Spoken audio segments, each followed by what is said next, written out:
to my mind, the more we distinguish between the sacredness of the city and the sacredness of the landscape, and not confuse the two, but have them in proximity to each other, which is one of the things that, you know, we do manage. We have the planning system in this country. If it's done one thing well, it's contained and concentrated its urbanism. Bearing in mind we have 60 million people on this tiny island, and we still have vast tracts of forest and farmland and rural environments that, apart from London, I think, and because Glasgow, well, apart from London and maybe a little bit with Birmingham, because Birmingham tends to be a kind of conurbation, an industrial conurbation, but most of our northern cities, certainly the big industrial cities, the one that I grew up in was Sheffield, which is around, you know, just short of 1 million or so people. So it's and most of our industrial cities tend to hover around that size.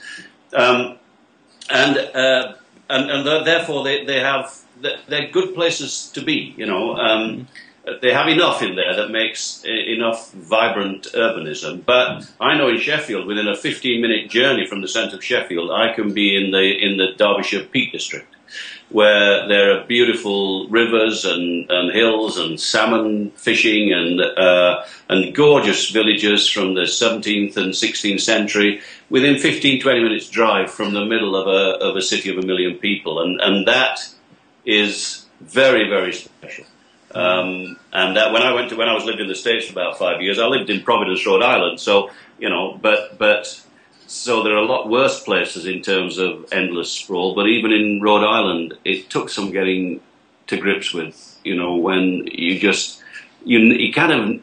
never left it. You know, you just went along the strip stuff, and it just went on interminably. And then, of course, you've got my wife's folks live in upstate New York, and therefore you'd eventually get to Lake George, and you'd eventually get to a piece of wilderness. But you know, there was so much kind of space between Providence, Rhode Island, and Albany, New York, that you couldn't kind of define. It wasn't kind of, you know, you didn't know what the hell to call it.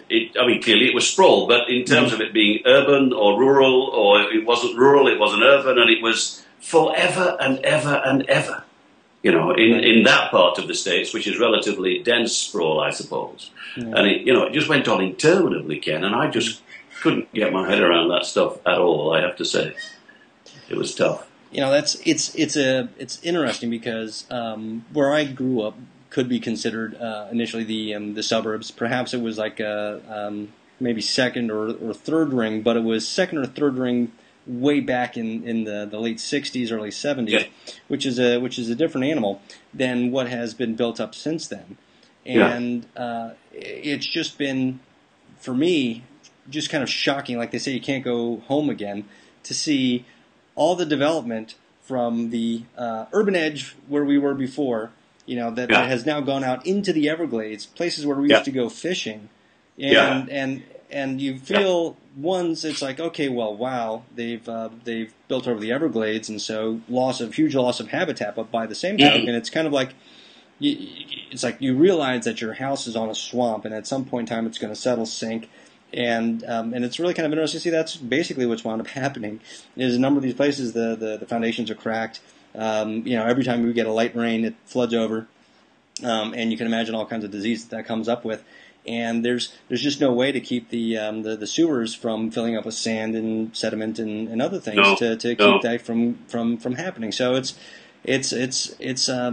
interesting to see what's happened, and it's not like, okay, no, stop all development, yada yada yada. It's more along the lines of, you know, for what you put out there, for probably the same money or less, you could have had something spectacular. Yeah, exactly. And instead you know, to say it's not even, you know, this is what the market wants, because I think that's a specious argument, because the market only has one choice. Yeah, you know, that's right. Absolutely right. No, that's right. And you know, the fact that the idea that sustainability kind of costs too much money. You know, I mean, what? You know, the arguments that you hear all the time that it's all right to do these things sustainably, but we can't afford to do it. I mean, it's a ridiculous kind of position to be in, you know, because clearly you can afford to do it. Not only can you afford to do it, you can make a hell of a lot of money just out of doing things differently. You know, you can do very, very well. Thank you. And Tom Lowe has proven that, and unfortunately to his detriment, because his type of planning actually saves money, creates something more attractive, and takes some of the landscaping budget and you know, blends that into the infrastructure budget. The overall lower cost of operations, lower cost of you know, everything pretty much. You know, you get to market faster, everything else, because it saves the developer so much money. And you know, it's become a problem because the people that are there to dole out the government funds available for all this green development are like, well, if you're saving the developer money, we can't give you a subsidy. So, you know, so all of a sudden, you know, they're at risk of losing their jobs because of Tom, so all of a sudden he's the enemy. Isn't that extraordinary when, in fact, they ought to be giving you a hell of a tax break for doing things so sustainably, if you see what I mean? You know, you ought to be doing it completely the other way around, didn't they, really? Right. And rewarding the sustainable efficiencies. Yeah. And you're right, it just shows how screwed up the whole fiscal management side of this agenda is, well, not screwed up, but just 30 years behind where it needs to be, you know. Right. 30 years.